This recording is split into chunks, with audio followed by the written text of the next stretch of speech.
সরকারি প্রাথমিক বিদ্যালয়ের একজন সহকারী শিক্ষক আবু সালে আমাদেরই সহকর্মী আজকে বেলা 11টায় তার ঘরে আগুন লেগে সব কিছু পুড়ে গেছে, এমনকি তিনি কিছুই বের করতে পারেন নাই।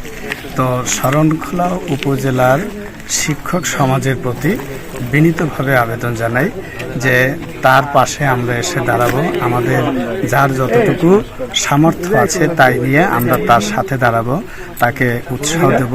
আসলে আগুনের উৎপত্তি যখন হয় আমি তখন বাড়িতে ছিলাম না, আসার পর যখন দেখি এলাকার মানুষজন নিবানোর চেষ্টা করতেছে তখন আসলে খুব বেশি কিছু অবশিষ্ট নাই। শিয়া বাটার ও ভিটামিন ই সমৃদ্ধ লিলি বিউটি সোপ, তারুণ্যময় উজ্জ্বল ত্বকের জন্য। আমি হারানো বলতে আসলে কিছুই নাই, আমি নিজে ছাড়া আসলে আর কিছুই নাই, কিছু বের করতে পারি না ঘর থেকে। আমার কাগজপত্র, একাডেমিক কাগজপত্র, যাবতীয় যা কিছু স্বর্ণালঙ্কার, নগদ টাকা। তো আল্লাহর কাছে শুকরিয়া জানাই যে আমার বৃদ্ধ বাবা সুস্থ অবস্থায় বের হইতে পারছে, আমার 2টা মেয়ে আছে ছোট ছোট, আমার স্ত্রী, তারা নিরাপদে ঘর থেকে বের হইতে পারছে, আল্লাহর কাছে শুকরিয়া।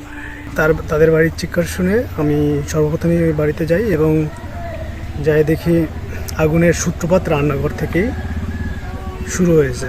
প্রাথমিকভাবে চেষ্টা করেছিলাম কিছু পানি দিয়ে নিভানোর, তো হঠাৎ করে দেখি গ্যাস সিলিন্ডার বাস্ট হয়ে পুরো ঘরটা আমার চোখের সামনেই নিমেষেই পুরো ছারখার হয়ে গেছে।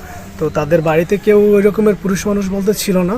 পরে বাড়িতে ফায়ার সার্ভিসে কল দেওয়া হলো, তারা আস্তে আস্তে আর ঘর সম্পূর্ণ পুড়ে ছাই হয়ে গেছে।